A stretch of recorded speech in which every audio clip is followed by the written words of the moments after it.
नमस्कार. आपल्या भारतीय होण्याचा, हिंदू होण्याचा आणि आपला वैश्विक धर्म त्याचा आपल्याला प्रत्येकाला, सनातन धर्म त्याचा आपल्या प्रत्येकाला अभिमान वाटतो.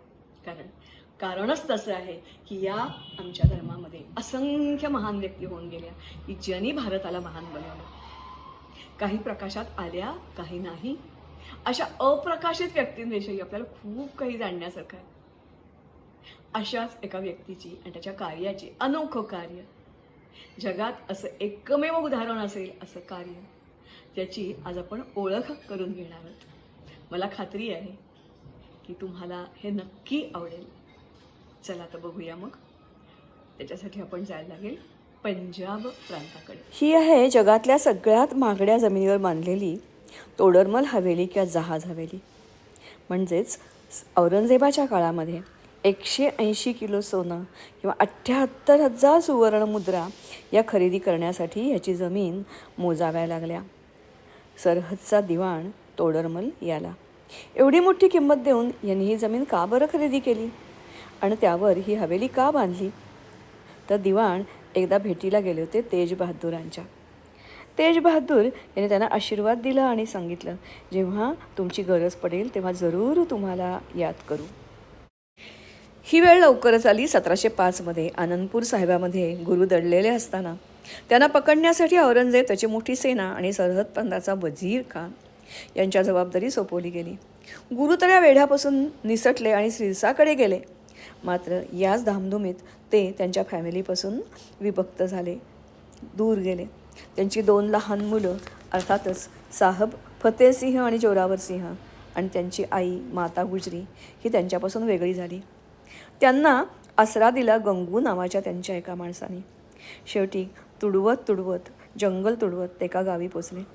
प्रथम या गंगूनी त्यांच्याजवळची संपत्ती तर लुटली, पण यांचा पत्ता वजीर खान याला दिला. वजीर खान हा धर्मवेडा होता. त्याने त्या तिघांना अटक केली आणि कैदेत टाकलं. त्यांना परत विचारलं, इस्लाम कबूल करू. मात्र दोघेही हे गुरूंची मुलं इस्लाम कबूल करणार नव्हती. मग त्यांना आज्ञा दिली गेली की त्यांना भिंतीत चिणा आणि मारा. प्रत्येक वीट लसताना तोच सवाल, इस्लाम कबूल है? यांचं एकच उत्तर, नाही. शेवटी भिंतीत चिरून ही दोघंही मारली गेली आणि या धक्क्याने माता गुजरी हिचं पण निधन झालं. मग यांच्यावर अंत्यसंस्कार करण्याची जबाबदारी औरंगजेबाने दिली दिवाण तोडरमल यांना, सरहद प्रांताचे हे दिवाण परत वजीर खान, त्या प्रांताचा प्रमुख सरदार, याच्याकडे गेले आणि जमीन मागितली. मात्र तोडरमल दिवाण, सरहद प्रांताचे दिवाण, तुम्ही गल्लत करू नका. अकबराच्या काळामध्ये जे तोडरमल होता, राजा तोडरमल, तो आणि हा तोडरमल हा वेगळा आहे. हा एक अग्रवाल जमातीचा मोठा व्यापारी होता. प्रचंड पैसा आणि संपत्ती त्यांनी बनवली होती. तो उत्तम योद्धा पण होता आणि त्याचं आपल्या धर्मावर अतिशय प्रेम होतं, देशावर पराकोटीचं प्रेम होतं. असा हा तोडरमल हा गेला त्याच प्रांताच्या वजिराकडे, ज्यांनी या मुलांना, साहबजाद्यांना मारलं होतं. त्यांनी विनंती केली की जमीन द्या. त्यांनी फरमान काढलं की कोणत्याही मुस्लिमच्या मालकीचा जमिनीवर यांचे अंत्यसंस्कार होणार नाहीत. हिंदूंनाही ते धमकी दिली आणि कोणीही त्यांना जागा द्यायला तयार नाही. शेवटी ज्या ठिकाणी एक त्यांचा चिणलं गेलं होतं, अशाच जवळ एक थोडा जंगलाचा भाग होता, त्याच्यामधला एक माणूस तयार झाला. मात्र त्यांनी ह्या वजीर खानाच्या दबावाखाली त्याला सांगितलं की हेच, पण मी मुंह मांगे किंमत देईन, ती तुला द्यावी लागेल. ते कबूल झाले. म्हणाला, सोन्याच्या मोहरा तू जमिनीवर पसरायच्या, जेवढ्या जमिनीवर सोन्याच्या मोहऱ्या पसरल्या जातील तेवढी जमीन तुझी. म्हणाला, ठीक आहे. त्यांनी काही मोहरा आणल्या, पसरायला सुरुवात केली. एवढ्यात वजीर खान तिथे आला. तोडाला, नाही, अशाने अडव्याने उभ्या ठेवायच्या.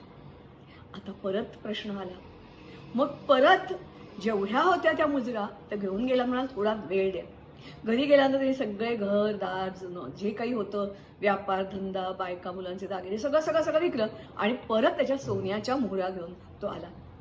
आता या उभ्या सोन्याच्या मोहरा त्यांनी जमिनीवर पसरल्या. या मोहरांची संख्या होती 78,000 आणि जवळजवळ 180 किलो सोनं त्यात भरलं.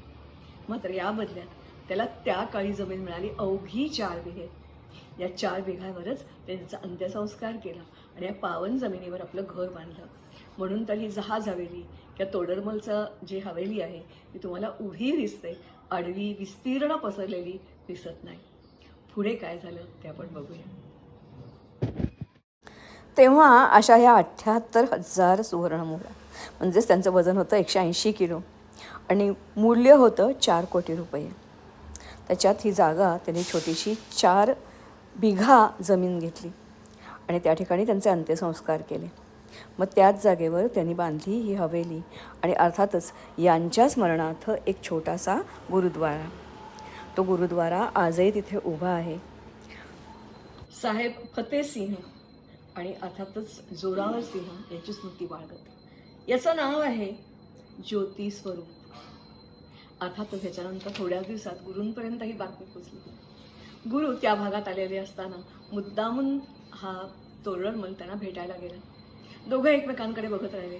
दोघांच्या डोळ्यात जे काही भाव होते ते वाचण्यासारखे होते. समाधान होतं, आनंद होतं, एकमेकांच्या प्रती कृतज्ञता होती.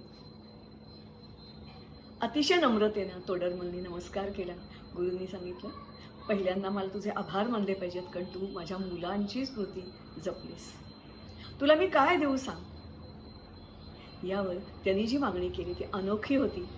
मला वाटते आपण सगळीजणं किंवा जगामध्ये कोणीही आपल्याला पुत्र व्हावा आणि आपली वंशपरंपरा पुढे सुरू राहावी अशी प्रार्थना देवाकडे करतात, आशीर्वाद मागतात. तोडरमलनी मात्र मागितलेली मागणी खूपच विचित्र होती. तो म्हणाला, मला निस्संतान मरू दे. माझ्या घरातच नव्हे तर माझ्या घराण्यात पुत्र निर्माण होता कामा नये. माझ्याबरोबरच माझा वंश संपला पाहिजे. हे ऐकताच आजूबाजूचे सारे भक्त आणि गुरु एकदम दिगूळ झाले. असं का मागतायत हे? गुरूंनी विचारलं, अरे तुम्ही काय मागितलं? तोडरमल हसून म्हणाले, कारण अगदी साधं आहे गुरु. मी जे हे केलं ते अतिशय वेगळ्या भावनेनं केलं, श्रद्धेने केलं. तुम्ही, तुमची मुलं यांच्या प्रती माझं मी फक्त कर्तव्य बजावलं. गंमत अशी होती की तोडरमलला या खानने हे सगळं झाल्यानंतर त्याचं राहतं घर, जमीन जुमला सगळं जप्त केलं आणि परागंदा व्हायला सांगितलेलं होतं. अशा अवस्थेत हा गेलेला असताना तो गुरूंना सांगतो की माझ्या वंशात असं कोणी पैदा होऊ नये की ज्यांनी गर्वाने सांगावं की ही जमीन आमच्या पुरखांची आहे आणि आमच्या पुरखांनी गुरूंसाठी आणि त्यांच्या मुलांसाठी हे केलं. हा अभिमान, दुराभिमान त्यांच्यात येऊ नये म्हणून ही मागणी. अर्थातच गुरु त्यांचे डोळे भरून आले. एका बाजूला होता खान किंवा औरंगजेब, हिंदूंचा, शिखांचा, बुद्ध आणि जैन यांचा द्वेष करणारा, आणि दुसऱ्या बाजूला होता हा तोडरमल, आपल्या धर्मासाठी सर्वस्व गमावणारा आणि कोणत्याही तऱ्हेचा त्याग करणारा.